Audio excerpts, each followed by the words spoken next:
بسم الله الرحمن الرحيم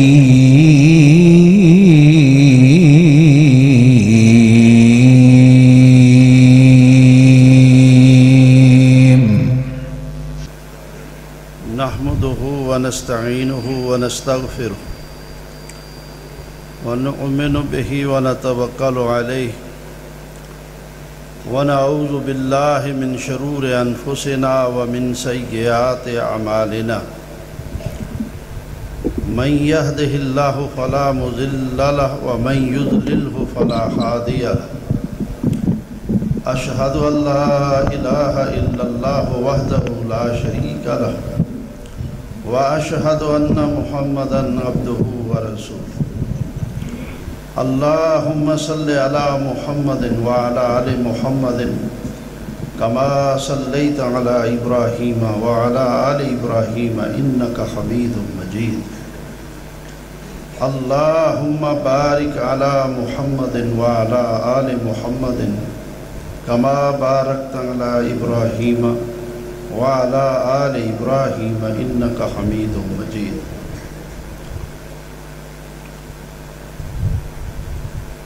اما بعد فقال تعالى اعوذ باللہ من الشیطان الرجیم بسم اللہ الرحمن الرحیم وقضى ربك الا تعبدوا الا اياه وبالوالدين احسانا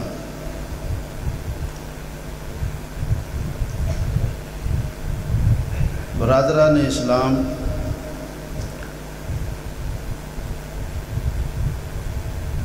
یہ آیت کریمہ جو میں نے پڑھی ہے اس کی تفسیر میں حبر الامہ حضرت عبداللہ بن عباس رضی اللہ تعالی عنہما فرماتے ہیں کہ قرآن مجید میں 3 آیتیں ایسی ہیں کہ ہر آیت میں 2 مسئلے اللہ نے بیان کیے ہیں اور ان دونوں مسئلوں کا آپس میں لازم ملزوم ہونے کا تعلق ہے۔ دونوں کے اوپر کوئی عمل کرے تو اسے اجر و ثواب ملے گا، اگر کوئی ایک مسئلہ اپنا لے اور دوسرا چھوڑ دے تو اس کو جس پر اس نے عمل کیا اس کا بھی اس کو فائدہ نہیں ہوگا۔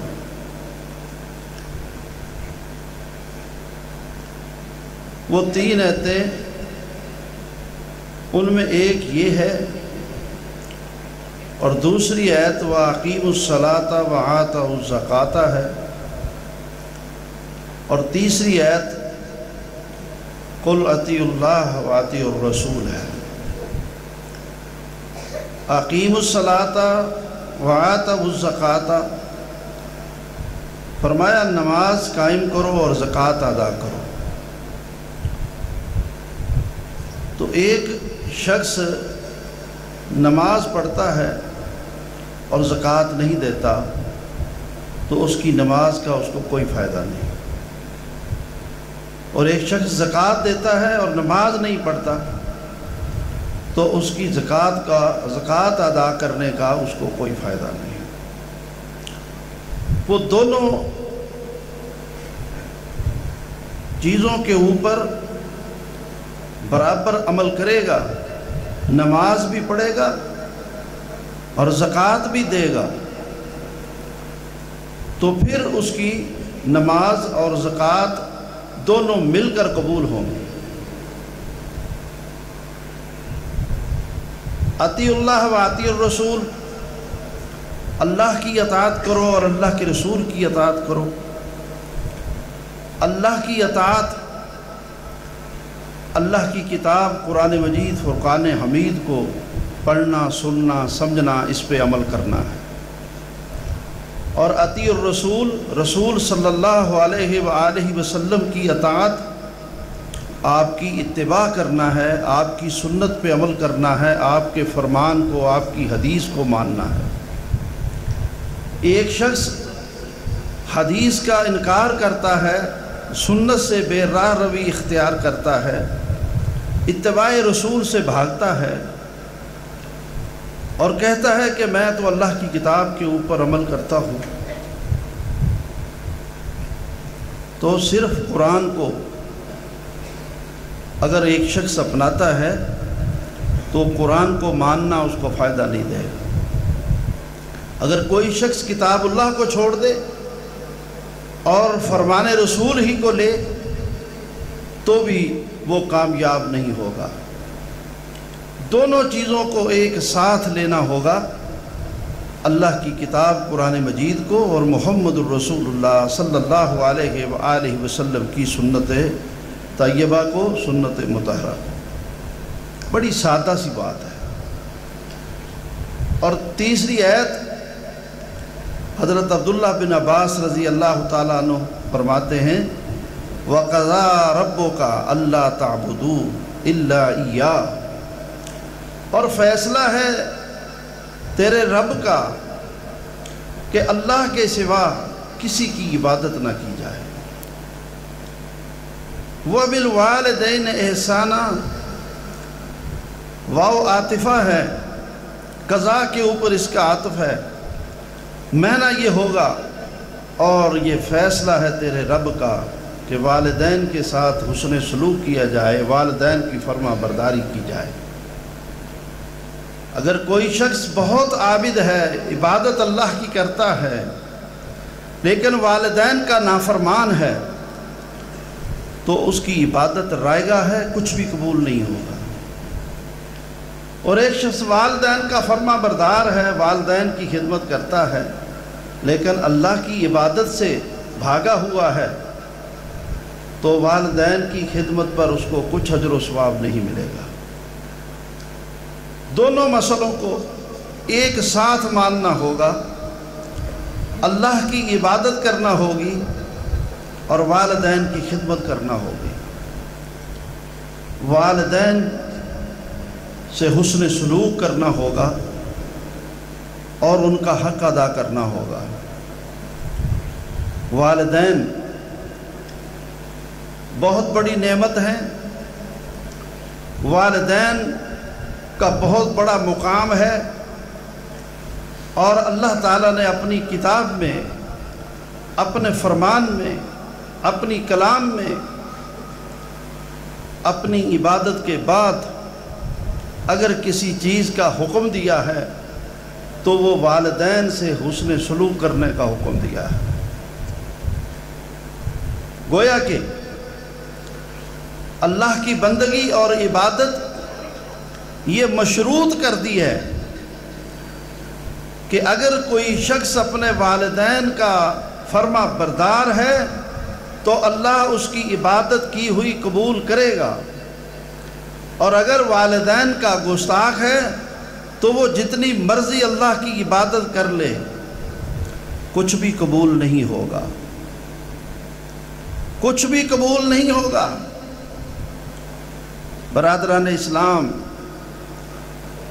جریج کا تذکرہ فرمایا رسول اللہ صلی اللہ علیہ وسلم نے، جو اپنے وقت کا بہت بڑا عابد تھا، ولی تھا اور بہت اللہ کا مقرب بندہ تھا۔ اپنے معبد خانے میں، اپنے عبادت خانے میں اس دور کی شریعت کے مطابق اللہ کی عبادت کر رہا تھا، اللہ کی عبادت میں مصروف تھا، عبادت نفلی تھی۔ ماں نے آواز دی یا جریجو، تو جریج نماز کے اندر ہی کہتے ہیں اللہم الصلاۃ و امی، یا اللہ میں نماز پڑھ رہا ہوں اور ادھر میری ماں آواز دے رہی ہے، اب میں کیا کروں؟ اتنی دیر میں اس نے دوسری آواز دے دی، یہ پھر کہتا ہے یا اللہ میں نماز میں ہوں، ماں بلا رہی ہے، تیسری دفعہ پھر آواز دے دی، پھر کہا یا اللہ میں تو نماز میں ہوں اور ماں آوازیں دے رہی ہے۔ ماں کو غصہ آ گیا، کہا تو اس وقت تک نہ مرے جب تک کسی بے حیا عورت کا منہ نہ دیکھ لے۔ غصے سے یہ بات کہی اور واپس چلی گئی۔ جریج نے اپنی نماز جاری رکھی، نماز پڑھ لی۔ وقت گزرتا گیا تاں کہ ایک دن ایسا ہوا، وہ ماں کی کہی ہوئی بات وہ سچ ثابت ہوئی۔ ایک عورت اور جس کے ساتھ وہ بری تھی، انہوں نے برائی کی، اس کے ہاں بچہ پیدا ہو گیا تو اس سے گھر والوں نے پوچھا یہ بچہ کس کا ہے؟ تو اس نے کہا یہ تو جریج کا ہے۔ وہ لوگ بھاگے ہوئے آئے، آ کر جریج کے اس معبد خانے کو گرانے لگے اور جریج کو مارنے لگے، سر اور داڑھی کے بال کھینچنے لگے۔ کہتے ہیں مجھے یہ تو بتاؤ مجھے کیوں مار رہے ہو اور یہ میرا حجرہ کیوں گرا رہے ہو؟ میرا کیا قصور ہے؟ کیا کیا میں نے؟ کہا تم قصور پوچھتے ہو، وہ عورت تو بچہ جنے بیٹھی ہے جس سے تو نے برائی کی ہوئی ہے۔ کہا مجھے اس کے پاس لے چلو۔ صحیح البخاری کے اندر یہ حدیث موجود ہے کہ جریج اس بچے کے پاس گئے اور اس کی ناک پہ انگلی رکھی اور کہا اے بابوس، سریانی زبان کا لفظ عربی میں استعمال ہوا ہے، نومولود بچے کو کہتے ہیں بابوس، اے بابوس، اللہ کے حکم سے بول کر بتا تو کس کا بیٹا ہے؟ تو اس بچے نے کہا کہ میں فلاں چرواہے کا بیٹا ہوں۔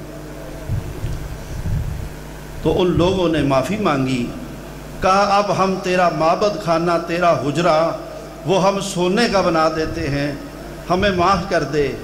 کہا تم جاؤ، میں جیسا تھا کچا پکا اپنا بنا لوں گا، مجھے اس کی ضرورت نہیں ہے۔ دراصل مجھے جو سزا ملی ہے وہ اس بات کی ملی ہے کہ میں نے نفلی نماز جاری رکھی تھی اور ماں کی آواز پر لبیک نہیں کہا تھا، ماں کی طرف میں پلٹا نہیں تھا۔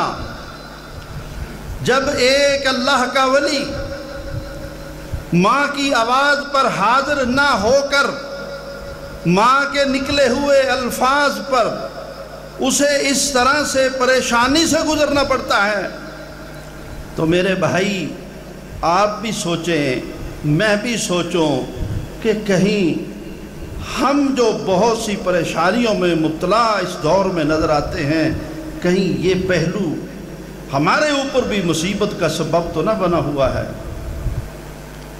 کہیں یہ بات تو نہیں ہے؟ والدین کی نافرمانی، والدین کی گستاخی، والدین کے ساتھ بدتمیزی، بدخلقی، اللہ تعالیٰ کو تو یہ بھی گوارا نہیں ہے۔ فَلَا تَقُلْ لَهُمَا اُفْ، اف کہنا بھی فرمایا اف تک نہ کہیں۔ وَلَا تَنْهَرْهُمَا، ان کو کبھی نہ جھڑکیں۔ قُلْ لَهُمَا قَوْلًا كَرِيمًا، نرم نرم بات کریں۔ وَاخْفِضْ لَهُمَا جَنَاحَ الذُّلِّ مِنَ الرَّحْمَةِ، آج جی اور انکساری کے ساتھ ان کے سامنے اپنا جسم ڈھیلا کر کے بیٹھیں۔ اللہ کو یہ بھی گوارا نہیں ہے کہ تم اکڑ کر والدین کے سامنے بیٹھو، والدین کے سامنے تم سخت جسم کے ساتھ بیٹھو۔ عرش والے کو یہ بھی گوارا نہیں، تم ان سے اونچی بولو، یہ بھی گوارا نہیں، ان کو ڈانٹو، یہ بھی گوارا نہیں۔ اف کہو، ان پر کہو ابا جی بس ٹھیک ہے، بڑے افسوس کی بات ہے، کیا کہہ رہا ہے، اس کی بھی اجازت نہیں۔ میرے بھائیوں،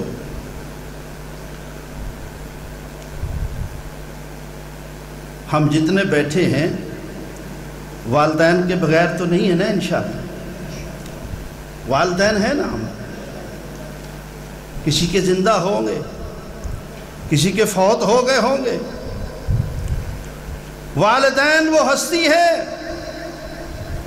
حضرت عبداللہ بن عمر رضی اللہ تعالیٰ عنہ کہتے ہیں میں نے رسول اللہ صلی اللہ علیہ وسلم سے پوچھا، اے اللہ کے رسول صلی اللہ علیہ وسلم، جب کسی کے والدین فوت ہو جائیں تو ان کے فوت ہونے کے بعد بھی کیا کوئی حق اولاد کے اوپر رہتے ہیں؟ پاس نہیں ہیں، فوت ہو گئے، چلے گئے قبر میں، اللہ کے پاس پہنچ گئے، تو فوت ہونے سے کیا ان کے حقوق کا بوجھ ہم پر سے چلا گیا، یا فوت ہونے کے بعد بھی کچھ رہتا ہے؟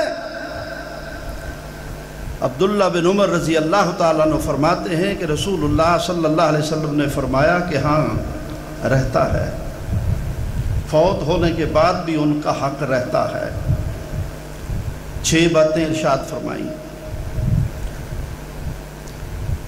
فرمایا ان کے فوت ہونے کے بعد ان کے لیے بخشش کی دعا کرنا اور رحمت کی دعا کرنا، اپنے والدین کے لیے اللہ تعالیٰ سے ایک تو یہ دعا کرنا کہ رب اغفر، اے اللہ تو ان کو معاف فرما۔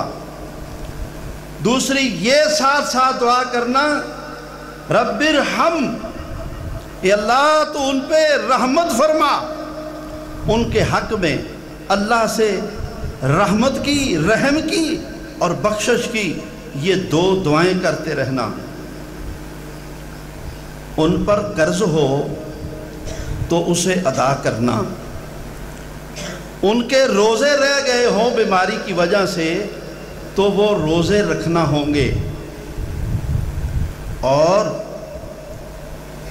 تمہارے باپ کے یا ماں کے جو ملنے والے ہیں، ماں کی سہیلیاں اور باپ کے دوست، ان کا وہ احترام کرنا ہے جو تم اپنے باپ اور ماں کا کرتے ہو۔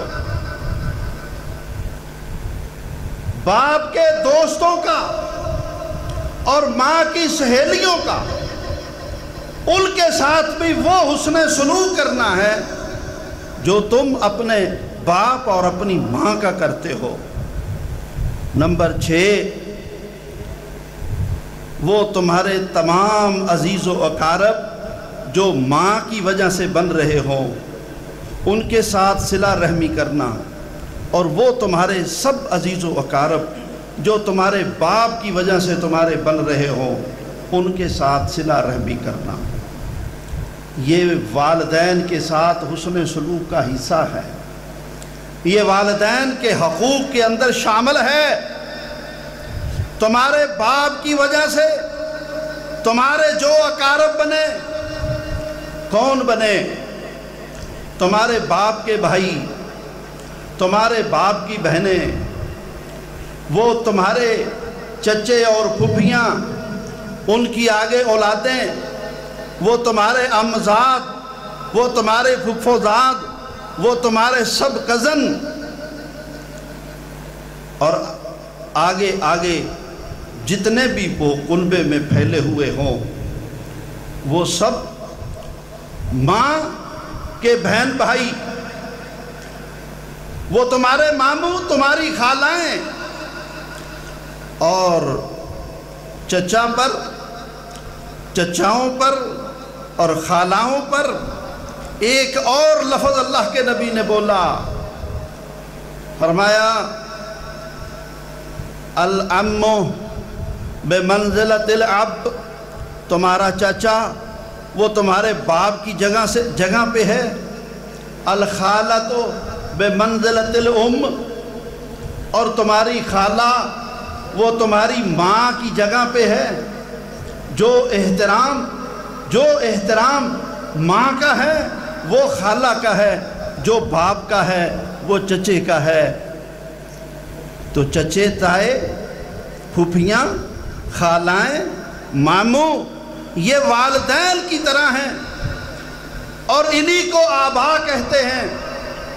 آبا، تمہارے آبا، یہ سب تمہارے آبا ہیں، اور جو ان کی اولادیں ہیں اور جو تمہاری اولادیں ہیں وہ سب تمہارے ابناء ہیں، وہ سب تمہارے ابناء ہیں۔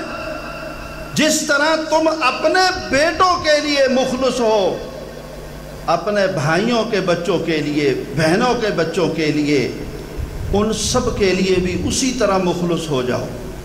وہ بھی تمہارے بچے ہیں، ان کے لیے اسی طرح کا انداز، اسی طرح کا فکر، اسی طرح کی محبت۔ یہ ہے صلہ رحمی۔ صلہ رحمی ماں اور باپ کی وجہ سے جو تمہارے رشتہ دار بنتے ہیں ان کے ساتھ حسن سلوک کرنا، یہ والدین کے ساتھ حسن سلوک کرنے کا حصہ ہے۔ اور جو شخص والدین کا احترام نہیں کرتا یا ان اپنے اقارب سے صلہ رحمی نہیں کرتا، وہ جتنا بڑا مرضی عابد ہو، دین والا ہو، عبادت گزار ہو، وہ دوسرے نیک کاموں میں نیک اور صالح ہو، اس کا اللہ کچھ بھی قبول نہیں کرتا، کچھ بھی اللہ اس کا قبول نہیں کرتا۔ میرے بھائیوں، اس مسئلے کو گہرائی سے سمجھ لو۔ رسول اللہ صلی اللہ علیہ وآلہ وسلم نے فرمایا، یہ صلہ رحمی گویا کہ یہ ایک بہت ہری بھری شاخ ہے، اور یہ شاخ اللہ کے ساتھ جڑی ہوئی ہے۔ جو بندہ صلہ رحمی کرتا ہے گویا کہ وہ اپنے رب سے جڑا ہوا ہے، اور جو شخص قطع رحمی کرتا ہے فرمایا گویا کہ وہ اپنے رب سے کٹا ہوا ہے، وہ اپنے رب سے کٹا ہوا ہے۔ اور فرمایا صلہ رحمی، اللہ اکبر، صلہ رحمی نے اللہ کے سامنے فریاد کی، اے میرے رب، تو نے ہر چیز کا حکم بیان کر دیا، میرا کیا فیصلہ کیا ہے، میرا کیا مقام رکھا ہے؟ تو اللہ نے فرمایا، اے صلہ رحمی، جو تجھے جوڑے گا میں اس کو اپنے سے جوڑوں گا، جو تجھے توڑے گا میں اس کو اپنے سے توڑوں گا۔ صلہ رحمی خوش ہو گئی۔ فرمایا جب قیامت کا دن ہوگا تو صلہ رحمی اللہ کے عرش کے پائے کو پکڑ کے کھڑی ہو جائے گی، اے میرے رب، آج میرا کیا فیصلہ ہوگا؟ اللہ فرمائے گا تھوڑا صبر کر۔ اللہ اکبر۔ جب سب کا فیصلہ ہو رہا ہوگا تو اہل جہنم، اللہ تعالی ہمیں محفوظ فرمائے، ایک بہت بڑی سڑک ہوگی جس کو صراط جہیم کہا گیا قرآن میں، تو حکم ہوگا کہ ان سب کو صراط جہیم پہ کھڑا کر دو، اور ایک بہت بڑی شاہراہ ہوگی، اس کو قرآن میں صراط حمید کہا گیا ہے، اور وہاں پر جو آیات ہیں ان کی تفسیر یہ ہے، جو دنیا میں صراط مستقیم پہ چلے گا وہ انشاءاللہ قیامت کے دن صراط حمید پہ پہنچا دیا جائے گا، اور صراط حمید پہ جنتی ہوں گے۔ چنانچہ پھر کیا ہوگا؟ اللہ تعالیٰ جب اپنی ساری مخلوق سے حساب سے فارغ ہو جائے گا تو اللہ فرمائے گا کہ اب سب پل صراط پر سے چڑھو، اور صلہ رحمی کو پکارا جائے گا، کہاں ہے؟ یا اللہ میں حاضر ہوں۔ فرمایا جائے گا کہ تو یہاں صراط، جو پل صراط ہے اس کے کنارے کے ساتھ کھڑی ہو جا۔ لوگوں نے اب پل صراط پر سے گزرنا ہے، اور جو نیک صالح ہوں گے، اہل ایمان ہوں گے، وہ اس کے اوپر سے گزر جائیں گے، اور یہ پل صراط جہنم کے اوپر ایک پل ہوگا۔ ہم خطیب پاکستان کو اہلاً و سہلاً کہتے ہیں، اللہ تعالیٰ ان کو صحت و عافیت عطا فرمائے، اور ان کا سایہ ہمارے سروں پہ تا دیر قائم اور دائم رکھے۔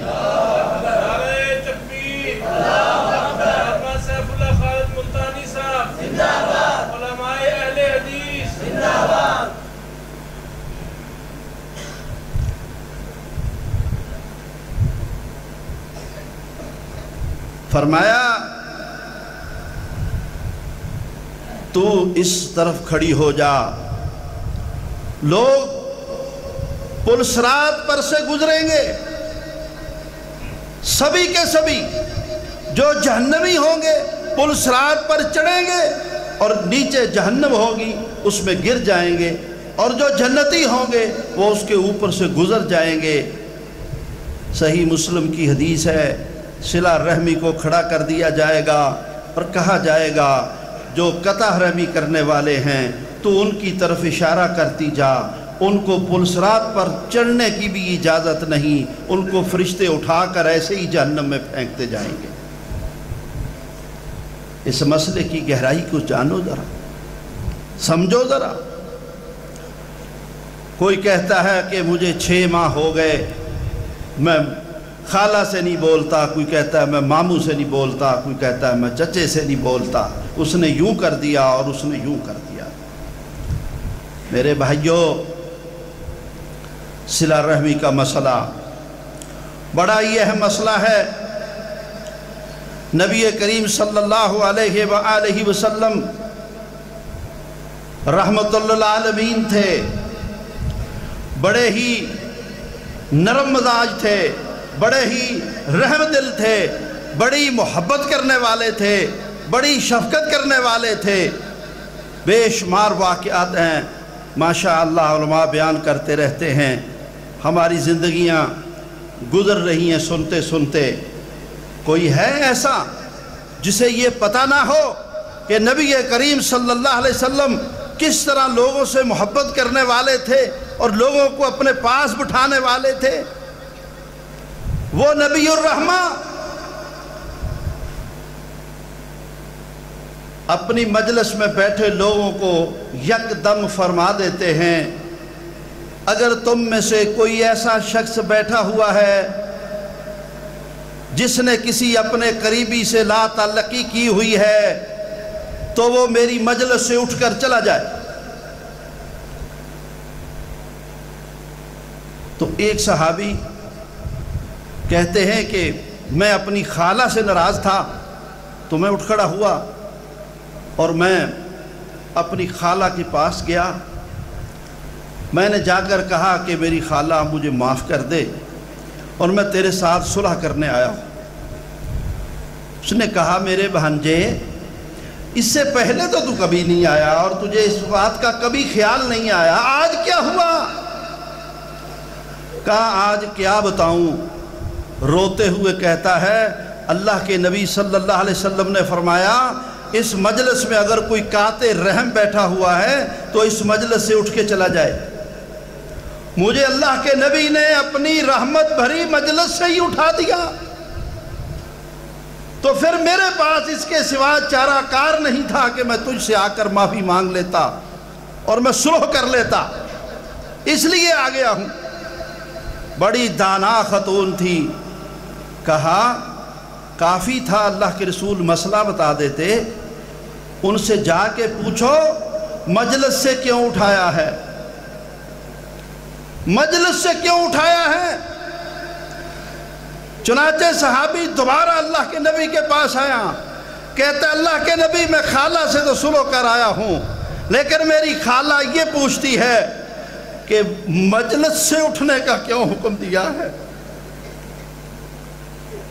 آپ نے فرمایا اس لیے دیا ہے کہ جبریل آ گئے تھے اور انہوں نے کہا لا ينزل الرحمہ لا تنزل الرحمہ من فیہم قاطع رحم، اس پوری مجلس کے اوپر اللہ کی رحمت نہیں اترتی جس میں ایک شخص بھی قطع رحمی والا بیٹھا ہوا ہو، ایک شخص بھی ایسا بیٹھا ہوا ہو جو قطع رحمی کا مرتکب ہے تو اس ایک بدبخت شخص کی وجہ سے پوری مجلس میں بیٹھنے والے اللہ کی رحمت سے محروم کر دیے جاتے ہیں۔ اس لیے میں نے کہا کہ وہ ایک آدھ آدمی اٹھ کے چلا جائے تاکہ باقی لوگوں کے اوپر تو اللہ کی رحمت برس سکے، اس لیے اٹھایا ہے۔ چنانچہ صحابی نے جا کر اللہ کے نبی سے سن کر اپنی خالہ کو سوال کا جواب بتایا کہ اللہ کے نبی نے فرمایا کہ اس لیے اٹھا دیا ہے۔ حضرات، آج جو کچھ ہماری صورتحال ہے، کوئی اس سے ناراض، کوئی اس سے ناراض، کوئی اس سے ناراض، بھائی بھائی سے ناراض، بہنیں بہنوں سے ناراض، اولاد والدین ناراض، اور پھر ہم کہتے ہیں ہماری عبادت بھی قبول ہو، ہمارے اوپر اللہ کی رحمت بھی ہو، اور ہماری بخشش بھی ہو جائے، اور ہمیں اللہ کا قرب بھی نصیب ہو جائے۔ یہ نہیں ہوگا۔ اور ہم اپنے ماحول کی حد تک زندگی گزارنے والے ہیں اس دور میں، ہمیں کچھ خبر نہیں اپنے بھائیوں کی، اپنے بھانجوں کی، اپنی بہنوں کی، اپنے بھتیجوں کی کوئی خبر نہیں، وہ کس حال میں ہیں، دیگر عزیز و اقارب کی، جبکہ شریعت میں ہمیں یہ تعلیمات ملتی ہیں اور یہ مثالیں ملتی ہیں۔ ابو طلحہ قرآن کی آیت سنتے ہیں، لن تنالوا البر حتی تنفقوا مما تحبون۔ اللہ فرماتا ہے کہ تمہیں اس وقت تک نیکی نہیں ملے گی، تم نیکی کو نہیں پہنچ سکتے جب تک تم اپنی پیاری چیز اللہ کے رستے میں خرچ نہ کرو۔ تو اللہ کے نبی کے پاس آتے ہیں، مجھے بیر حاس اپنے مال میں سب سے زیادہ محبوب ہے اور میں اسے صدقہ کرنا چاہتا ہوں، آپ کو گواہ بنانے آیا ہوں، تو یہ آپ جہاں چاہیں کر دیں۔ آپ صلی اللہ علیہ وسلم فرماتے ہیں کہ تم اپنے اقارب میں اسے تقسیم کر دو، اپنے قریبی رشتہ داروں میں اسے تقسیم کر دو۔ چنانچہ ابو طلحہ کہتے ہیں میں اپنے نسبی رشتہ داروں کو تلاش کرنے لگا تو ایک تیسری پشت کا رشتہ دار ملا اور ایک ساتویں پشت کا رشتہ دار ملا، ایک تیسری پشت کا اور ایک ساتویں پشت کا، ساتویں نسب میں جا کے ملتا ہے، ایک تیسری جگہ پہ جا کے ملتا ہے۔ تو میں نے اپنا یہ باغ ان کے درمیان تقسیم کر دیا۔ میرے بھائیوں، صدقہ کرنے والے کو صدقے کا ثواب ملتا ہے، لیکن جب وہ صدقہ اپنے اقارب میں حقدار ڈھونڈ کر کرتا ہے تو صدقے کا ثواب بھی ملتا ہے اور صلہ رحمی کا ثواب بھی ملتا ہے، 2 گنا اجر ہو جاتا ہے، ڈبل ثواب ہو جاتا ہے۔ اللہ اکبر کبیرہ۔ اس لیے میرے بھائیوں، اپنے عزیز و اقارب کو تلاش کرو۔ اللہ کے نبی نے فرمایا تم اپنے نسب کا علم سیکھو، تم اپنے خاندانوں کا علم سیکھو، تم کس کے بیٹے ہو، تمہارے کتنے بہن بھائی ہیں، تمہاری والدہ کا خاندان کون سا ہے، تمہارے باپ کا خاندان کون سا ہے۔ وَجَعَلْنَاكُمْ شُعُوبًا وَقَبَائِلَ لِتَعَارَفُوا، تمہیں گروہ اور قبیلے بنایا اس لیے کہ تم ایک دوسرے کی پہچان کر سکو، پھر ان سے ہمدردی کر سکو اور ان سے حسن سلوک کر سکو، ان کی خدمت کر سکو، ان کی ضرورتیں پوری کر سکو، اور اپنوں کو قریب کرو، اپنوں سے محبت کرو رشتے کی بنیاد پر۔ اللہ اکبر کبیرہ۔ فرمایا کسی کا اگر اقارب میں، قریبی رشتہ داروں میں کوئی شخص اگر غیر مسلم بھی ہو تو بھی رشتے کی بنا پر اس سے محبت کرنا ہوگی، اس سے صلہ رحمی کرنا ہوگی۔ اللہ اکبر، اللہ اکبر۔ صحابیہ پوچھتی ہیں اللہ کے نبی میری ماں کافرہ ہے، کیا میں اس سے صلہ رحمی کروں؟ فرمایا ہاں، اس سے صلہ رحمی کر، اس سے صلہ رحمی کر، یہ اس کا حق ہے، اس سے صلہ رحمی کر۔ تو آج ہمارے اندر یہ چاہے تو یہ لا تعلقی ہم نے دینی لحاظ سے بنا رکھی ہو، یاد رکھو کہ جو ایک ہے صلہ رحمی اور ایک ہے ترک موالات، فرق سمجھ لیں۔ صلہ رحمی کافر رشتہ داروں سے بھی کرنی ہے، اور جو موالات کا مسئلہ ہے، اللہ کے دین کی بنیاد پر ایک مسلمان کی دوسرے مسلمان سے محبت، وہ خواہ تمہاری برادری کا مومن مسلمان ہو چاہے غیر برادری کا ہو، ان سب سے دین کی بنیاد پر جو محبت کرنی ہے وہ ایک دوسرا مسئلہ ہے، اور صورتحال ہماری یہ ہے، نہ ہمارا اس پہ عمل ہے نہ ہمارا اس پہ عمل ہے، نہ دین کی بنیاد پر، کلمے کی بنیاد پر ہماری محبت ہے کہ یہ کلمہ پڑھنے والا میرا مسلمان بھائی ہے، اور نہ اس بنا پر ہماری کسی سے محبت ہے کہ یہ میرے خاندان کا ہے، یہ میرا رشتہ دار ہے، یہ میرا عزیز ہے۔ یہ اللہ اکبر کبیرہ۔ صلہ رحمی میں نظر۔ حضرت علامہ صاحب اجازت ہے تھوڑی سی گفتگو کر لوں؟ اللہ کے نبی کی نظر صلہ رحمی کے مسئلے میں کتنی دور تک ہے، کتنی دور تک ہے۔ اللہ اکبر۔ امی عائشہ رضی اللہ تعالی عنہا کہ ہاں ایک لونڈی ہے اور وہ بنو کنانہ سے ہے، پتہ چل گیا کہ یہ بنو کنانہ کے خاندان سے بکتی بکاتی یہ لونڈی بن گئی ہے۔ اللہ کے نبی صلی اللہ علیہ وسلم ایک دن امی عائشہ سے کہتے ہیں، عائشہ تو اسے آزاد نہیں کر دیتی، تو اسے آزاد نہیں کر دیتی، اس لیے کہ یہ بنو کنانہ یہ تو ولد اسماعیل سے ہے اور میں بھی ولد اسماعیل سے ہوں، اور مجھ سے یہ برداشت نہیں ہوتا کہ یہ میرے خاندان کی ایک بچی ہمارے گھر میں لونڈی کی حیثیت سے رہے، یہ مجھ سے برداشت نہیں ہوتا۔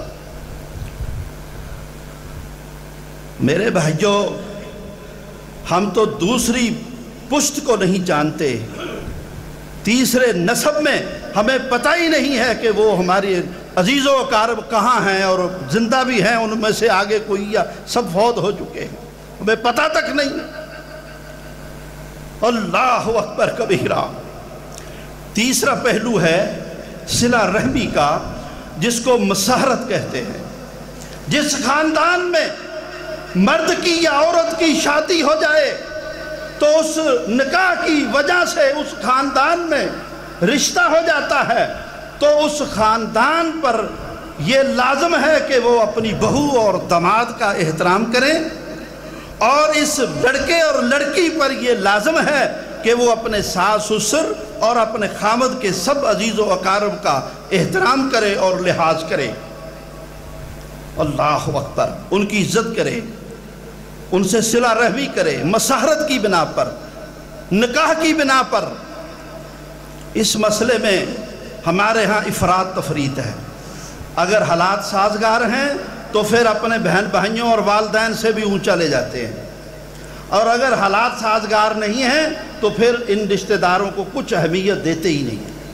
یہ افراط تفریط نہیں ہونا چاہیے۔ اس رشتے کا کتنا احترام ہے۔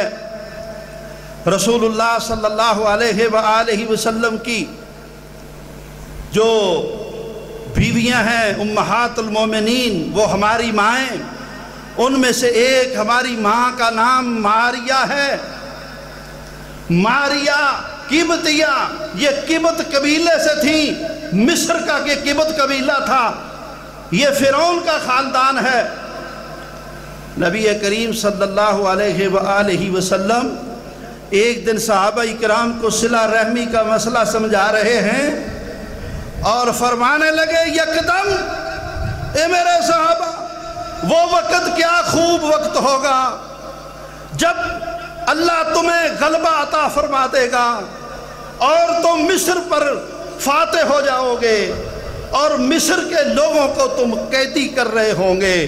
مصر کے وہ روشن چہروں والے، سفید چہروں والے ان لوگوں کو تم قیدی بنا رہے ہوں گے، تو میں تم سے درخواست کرتا ہوں ان لوگوں کے ساتھ نرمی سے پیش آنا، اس لیے کہ تمہاری ماں ماریہ کا تعلق اس خاندان سے ہے، اور اس لیے کہ میری ماں ہاجرہ کا تعلق بھی اسی خاندان سے ہے۔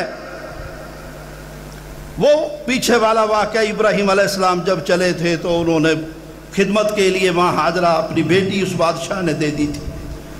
فرمایا میری بھی وہ کہاں جا کر، وہ میری ماں، آپ اسے کہہ رہے وہ میری ماں، کہاں؟ اللہ اکبر، ایک روایت کے مطابق 82 واسطے، لیکن یہ بات تحقیق شدہ نہیں ہے، اللہ بہتر جانتا ہے کتنے واسطے ہیں۔ میرے بھائیوں، آج ہماری صورتحال کیا ہے؟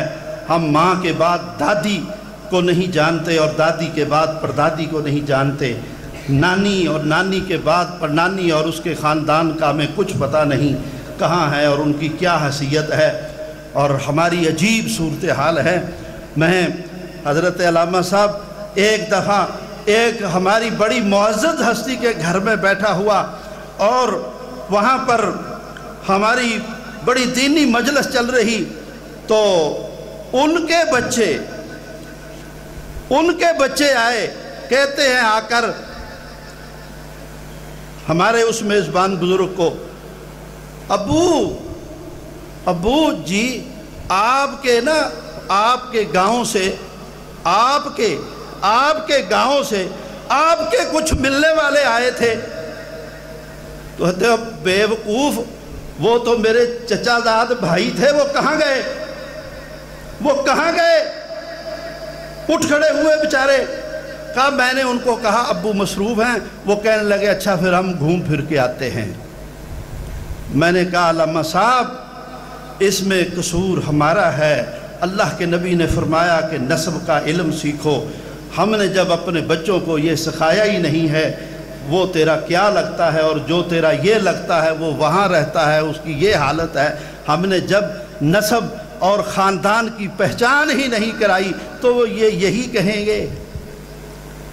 ابھی وہ آپ کے رشتہ دار، امی وہ آپ کے رشتہ دار، تیرے تو کچھ نہیں لگتے۔ صلہ رحمی کا مسئلہ پہچانو۔ محدود جو ہماری زندگی ہے، صرف اور صرف ہم اتنا سا جانتے ہیں، صبح کھا لیا ہے، ناشتہ کر لیا ہے، دوپہر کو کھا لیا، شام کو کھا لیا، دن کو اپنی ڈیوٹی کر لی، اپنے بستر میں سو رہے، بس یہ ذمہ داریاں ہیں میرے بھائی۔ چھوٹی چھوٹی باتوں پہ ناراض ہونا چھوڑو، کلمہ کی بنیاد پر سب مسلمانوں سے محبت کرو، اور رشتے کی بنیاد پر جو باپ کی طرف سے ہیں ان کو بھی پہچانو، جو ماں کی طرف سے ہیں ان کو بھی پہچانو، اور جو مساہرت کی وجہ سے ہیں، جو تمہارے سسرال ہیں، مرد کے سسرال ہیں یا عورت کے سسرال ہیں، ان سب کا بھی احترام کرو۔ اس کے بغیر کچھ بھی قبول نہیں ہوگا۔ میں نے یہ کہا دین کی بنیاد پر محبت، اس حوالے سے صرف ایک حدیث سنا کے اجازت چاہوں گا۔ میرے بھائیوں، صحابی معاذ بن جبل رضی اللہ تعالی عنہ دمشق کی جامع مسجد کے معلم ہیں۔ ابو یونس خولانی رضی اللہ تعالی عنہ کسی کام سے دمشق چلے گئے، نماز پڑھنے کے لیے مسجد میں گئے، تو کہتے ہیں کہ میں حیران ہوا، وہاں بجلی کی طرح چمکتے دانتوں والی ایک شخصیت، بڑی خوبصورت، وہ صدر مجلس کی حیثیت سے تشریف فرما ہے، اور بہت سے لوگ دین سیکھنے والے اس کی مجلس میں بیٹھے ہوئے ہیں، اور وہ اپنا مسئلہ ان پہ پیش کرتے ہیں اور وہ اس کا حل بتاتے ہیں، وہ اس کے حل کو تسلیم کر لیتے ہیں۔ یہ مجلس چل رہی ہے، مجھے بڑا اس میں تجسس ہوا۔ میں نے پوچھا یہ کون ہیں؟ تو انہوں نے کہا یہ معاذ بن جبل ہیں رضی اللہ تعالی عنہ۔ میں نے کہا کل میں سب سے پہلے جامع دمشق میں آؤں گا اور اس شیخ کے قریب ہو کر بیٹھوں گا اور ان سے میں دین سیکھوں گا۔ کہتے ہیں میں صبح جلدی آیا، لیکن میں حیران ہو گیا کہ مجھ سے بھی پہلے معاذ بن جبل اپنی مسند پہ بیٹھے ہوئے ہیں، بلکہ پڑھانے کے لیے نہیں نماز پڑھ رہے ہیں، اور لوگ بھی پہنچے ہوئے ہیں، اور نماز سے فارغ ہو کر انہوں نے شاگردوں کی طرح منہ پھیر لیا ہے۔ میں جرت کر کے آگے بڑھا اور ان کے سامنے ہو کے بیٹھ گیا۔ میں نے کہا شیخ احبک فی اللہ، میں تم سے اللہ کے لیے محبت کرتا ہوں، دین کی بنیاد پر۔ میں تم سے محبت کرتا ہوں اللہ کے لیے۔ تو معاذ بن جبل کہتے ہیں کیا واقعی سچ کہتے ہو؟ کہتے ہیں میں نے کہا اللہ کی قسم۔ کہا واقعی سچ کہتے ہو؟ کہا جی اللہ کی قسم میں اللہ کے لیے محبت کرتا ہوں۔ کہا واقعی سچ کہتے ہو؟ کہا اللہ کے لیے میں آپ سے محبت کرتا ہوں۔ کہا تو پھر ابشر، پھر خوش ہو جاؤ۔ انی سمعت رسول اللہ صلی اللہ علیہ وآلہ وسلم، میں نے رسول اللہ صلی اللہ علیہ وسلم سے سنا، وجبت محبتی للمتحابین فیہا، اللہ نے فرمایا میری محبت ان لوگوں کے لیے واجب ہو جاتی ہے جو میری وجہ سے آپس میں محبت کرتے ہیں، جو میرے لیے آپس میں محبت کرتے ہیں، دین کی بنیاد پر، کلمہ کی بنیاد پر، توحید کی بنیاد پر، اسلام کی بنیاد پر۔ بس یہ میرا مسلمان بھائی ہے، کوئی طبقاتی سسٹم نہیں، غریب امیر ہونا نہیں، خوبصورت بدصورت ہونا نہیں، برادری کا مسئلہ نہیں، کلمے کا مسئلہ، دین کا مسئلہ۔ بس میں اس سے محبت کرتا ہوں، یہ میرا مسلمان بھائی ہے۔ فرمایا اللہ کے نبی نے، اللہ کہتا ہے میری ان لوگوں کے لیے محبت واجب ہو جاتی ہے، میں ان لوگوں سے محبت کرتا ہوں جو میری وجہ سے میرے بندے جو میری وجہ سے آپس میں محبت کرتے ہیں۔ اور آگے کیا فرمایا؟